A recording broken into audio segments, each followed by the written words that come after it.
اگر آن ترک شیرازی به دست آرد دل ما را، به خال هندویش بخشم سمرقند و به خارا را.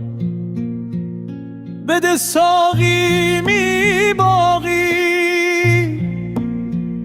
که در جنت نخواهی یافت، چنان برد رکناباد و دو گلگشت مسلا را. فغان کین لالیان شوخ شیرین کار شهر را شور، چنان بردن صبر از دل که ترکان خانه یغما را. ز عشق ناتمام ما جمال یار مستغنیست، به آب و رنگ و خط و خال چه حاجت روی زیبا را.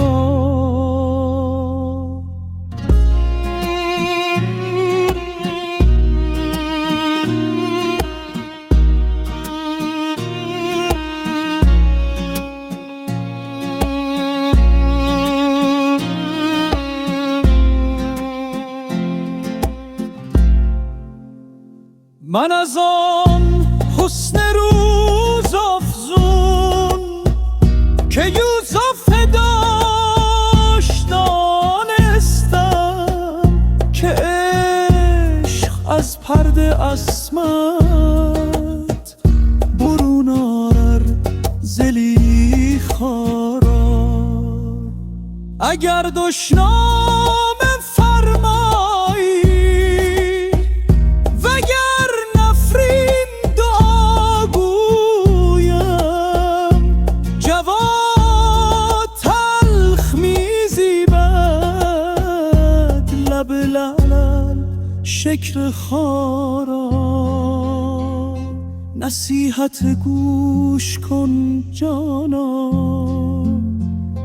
که از جان دوست‌ترم